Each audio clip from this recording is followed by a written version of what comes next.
get out of your office, get out of your zone, go take a walk, find a place, a different environment to kind of ground you again. When you're a founder, you end up working all the time anyways, right? It's always in the back of your mind. Just because everyone says a book, right?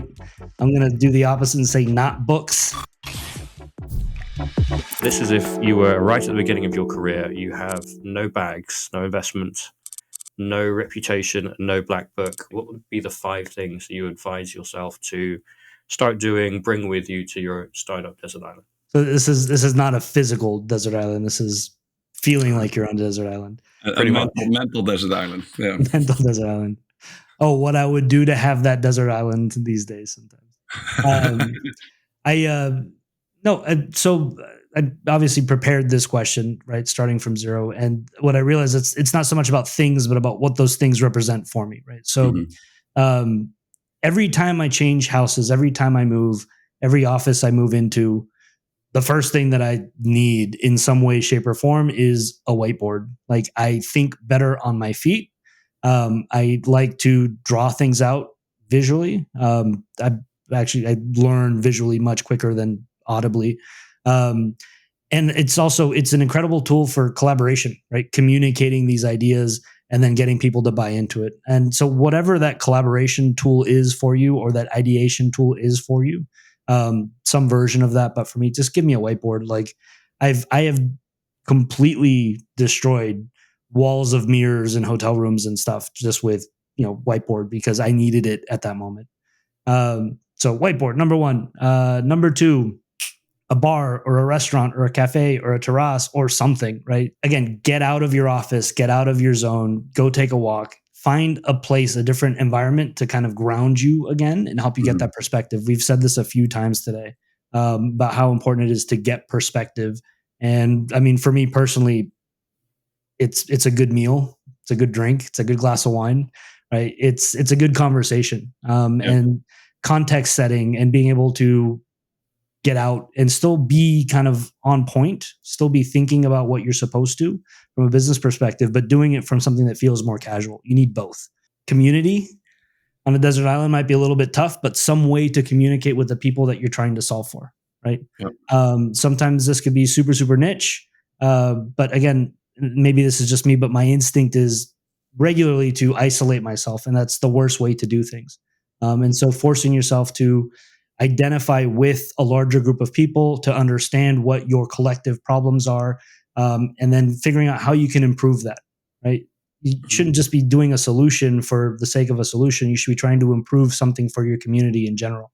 And then eventually something that you can obviously monetize and survive off of. Just because everyone says a book, right? I'm going to do the opposite and say not books, because there's not a single book in my life that I think has changed my life. But I think what's more important is the ideas in those books. And typically, when I need that idea, someone around me will say, "Hey, have you read this?" Yeah. And if I've read it, I go, "Oh yeah, I totally need to go think about, Annie Duke thinking in bets, right? Or something like that, because I have to do this, risk assessment stuff." Or if I haven't read it, then that gives me a chance to quickly fly through that book. And so the books themselves, not that important, but surrounding yourself with people that read those books and, again, kind of filter that information for you and make those recommendations. I had wasted a lot of my 20s reading the next big business book, 4-hour work week, whatever, right? Like all this kind of, there's a collection of authors that their only success is being an author, right? And the temptation to read those books, I think, is very strong. And so avoiding that pitfall by filtering through your community, I think, is important. And then timing, right? How long do you want to be on that desert island? Enjoy the desert island. Like it's a really great place to be. Looking back, I mean, it wasn't a desert island, but when I first moved to Europe from California, I found myself with like 2 or 3 weeks where I couldn't get into France. So I had to go to Greece with no plan. And I literally went to an island because the Airbnbs were cheaper with my dog, and there was nothing. Like, it was like 4 restaurants and a marina and my small little Airbnb. And I got more creative thinking done in that space with that time in that island, that I would love to go back and do that again at some point in my life.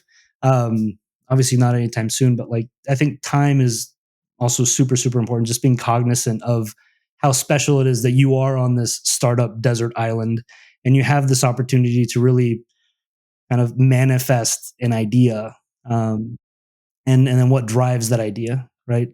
I think, Charlie, very early on in our relationship, we talked about what is your motivation, and it can't just be money. And for me, it's building, it's being creative. Like, I love solving problems. And in this particular case, for me, it's a lot about agency, right? Like, being a founder for me meant I had the opportunity to work remotely. I had the opportunity to inspire people, to build a team, to solve a problem for people that I care about, right? And that kind of wraps all of this up together for me. Thoughts, comments? Are we talking about this, or is it just me? It's all you. Okay. This is just spitting wisdom, man, and they're great. Like I love the concept perspectives on this, and I think specifically time. I want to add something there, just as a comment. I think people always think they need to do something useful with their time, and I often say it's very good not to do something useful with your time. Go out, play a video game. Like, as a founder, you need different perspectives. Don't run. Don't do 80-hour work weeks. Keep it at 40 or 50 or whatever you are comfortable with. But spend time doing other stuff. Like, time is something so important in your for your brain and for your creative thinking, as you mentioned. I mean, I think what you find is that when you're a founder, you end up working all the time anyways, right? Yeah. It's always in the back of your mind. And so sometimes you have to force yourself to take a step back. I think one of my favorite things that I did on that Greek island was eat pistachios and watch the cats outside fight. Like, that was it.